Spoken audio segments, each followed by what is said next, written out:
Año 560 después de la Gran Peste. Los primeros rumores llegaron con los vientos del mar. Decían que un grupo de saqueadores había sido visto desembarcando en las costas del norte del ducado. En un principio, nadie les dio demasiada importancia. Se hablaba de apenas 700 bárbaros, salvajes del oeste, endurecidos por el combate, acostumbrados a atacar aldeas mal defendidas y retirarse con el botín antes de que el ejército pudiera responder. Pero esta vez no se trataba de un saqueo común. Esta vez, los bárbaros habían tocado tierra en Rubón, una aldea pesquera olvidada, al borde del ducado Greywall. Y William, duque del territorio, comprendió de inmediato lo que estaba en juego. No solo su autoridad, sino el respeto de sus vasallos y la estabilidad de sus fronteras. Sin tiempo para reunir una fuerza completa y decidido a poner a prueba a sus herederos, tomó una decisión que marcaría el inicio de algo más grande. Enviaría a sus 3 hijos, acompañados por 500 hombres del ducado, para contener la amenaza y erradicarla con firmeza. Ethan Greywall, el primogénito de 21 años, encabezaba la expedición. Era frío, analítico y llevaba la estrategia en la sangre. A su lado marchaba Darius, de 18, espadachín de gran habilidad, más inclinado a la acción que a las palabras. Y por último iba Henry, el menor, con apenas 16 años, impulsivo y temerario, con más coraje que experiencia, pero decidido a forjar su nombre en el campo de batalla. Junto a ellos cabalgaban 3 caballeros veteranos, hombres de confianza del duque. El primero era Sir Duncan, uno de los más antiguos y leales amigos de William, respetado por su juicio y su temple. El segundo, Sir Magnar, conocido como el Destripador, temido por su brutalidad en combate y su reputación entre los enemigos del ducado. Y el tercero, Sir Lawrence, un guerrero de pocas palabras y gran fuerza, cuyo mandoble bastardo era tan temido como su silencio. Marcharon desde la ciudad de Greywall con paso firme y estandartes al viento, convencidos de que se dirigían a aplastar a una fuerza menor. En sus mentes era solo una campaña rápida, un acto de disciplina militar y una oportunidad para ganar gloria. Ninguno de ellos sabía aún que lo que les esperaba en Rubón no eran 700 bárbaros, sino el inicio de una guerra. El avance fue lento pero firme. Durante 2 días cabalgaron sin hallar resistencia, cruzando caminos abandonados, campos vacíos y aldeas que ya mostraban señales del caos.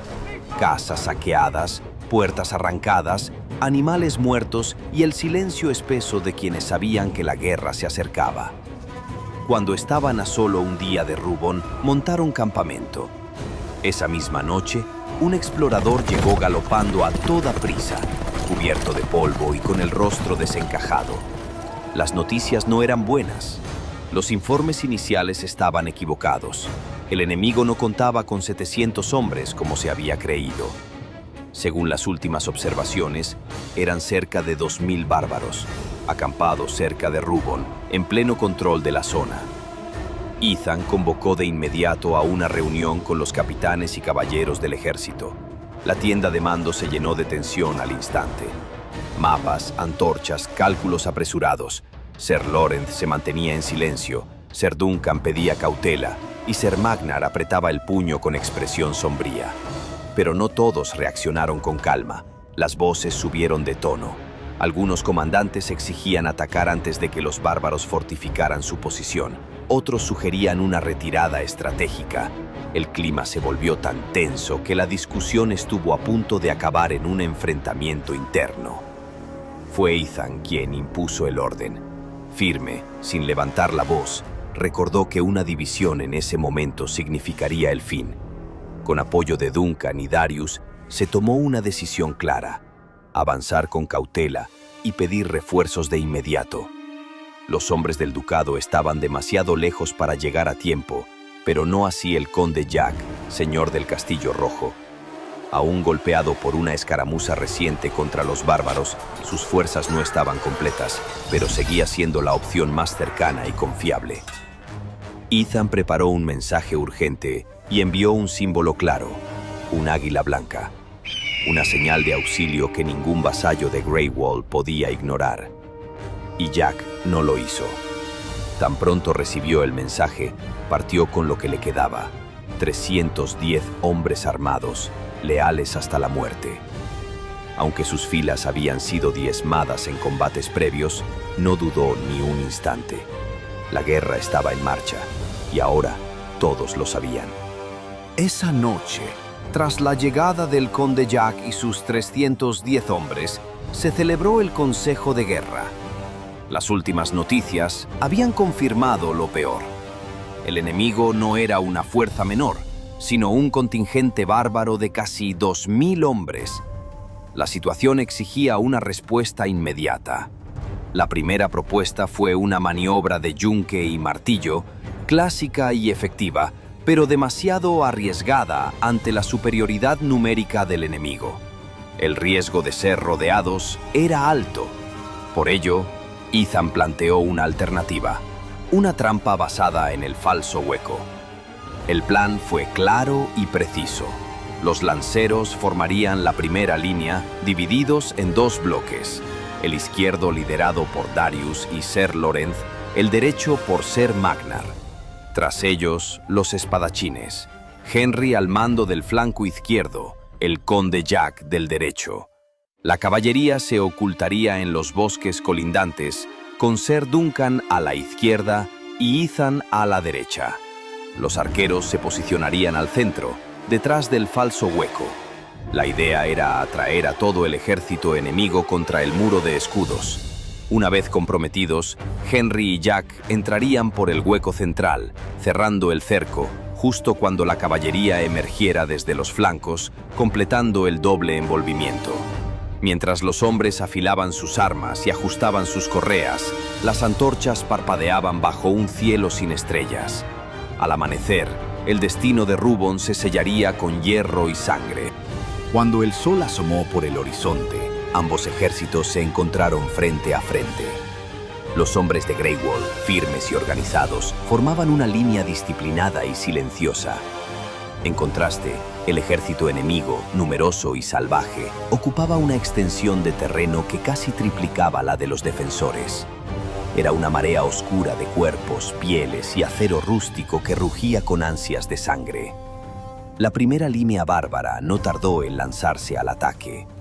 2000 gargantas aullaban enardecidas mientras corrían hacia los dos bloques de lanceros.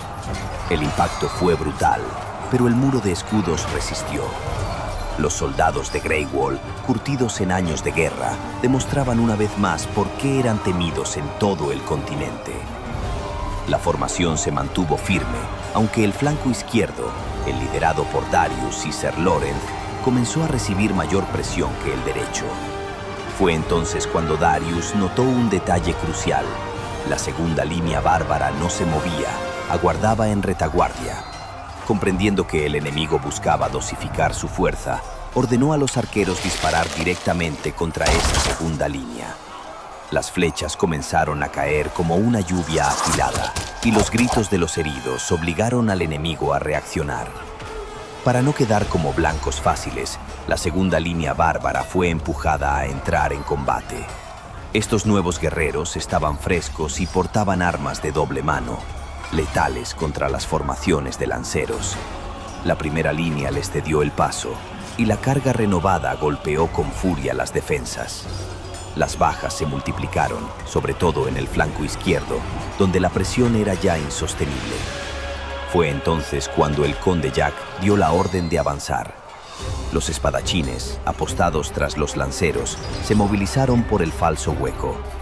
Henry comandó el avance por el flanco izquierdo, mientras Jack lo hacía por el derecho. Ambos grupos rodearon al enemigo y al llegar a sus espaldas, tocaron el cuerno de guerra. Desde los bosques, la caballería irrumpió como una sombra de hierro. Ser Duncan lideró la carga por la izquierda, Ethan por la derecha. Al ver el movimiento envolvente, Darius ordenó romper filas. Él y Ser Lorenz desenvainaron sus espadas y avanzaron con furia, separándose del resto en la refriega. Rodeados brevemente, pelearon espalda con espalda y derribaron a todo aquel que se atrevió a acercarse. La caballería llegó justo a tiempo para abrirles paso. Mientras tanto, en el flanco derecho, Ser Magnar, el Destripador, encontró al general bárbaro entre el caos. En un duelo breve y violento, lo derrotó, decapitando así el liderazgo enemigo.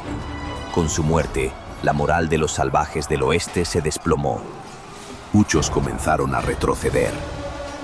Henry, encendido por la euforia del combate, tomó un grupo de hombres y los persiguió más allá del campo de batalla. Pero más adelante, los bárbaros, aún no del todo vencidos, lo emboscaron y lo rodearon. Pidió refuerzos y la respuesta fue inmediata. Ser Duncan, junto con Darius y la caballería, se lanzó en su ayuda. En una rápida carga, rompieron el cerco y lo rescataron. La victoria fue completa. El enemigo fue desbandado, el campo quedó cubierto de cuerpos y acero. Rubón, al menos por ese día, había sido salvada. Los Ángeles de Aspagort. Una nueva novela de fantasía épica oscura.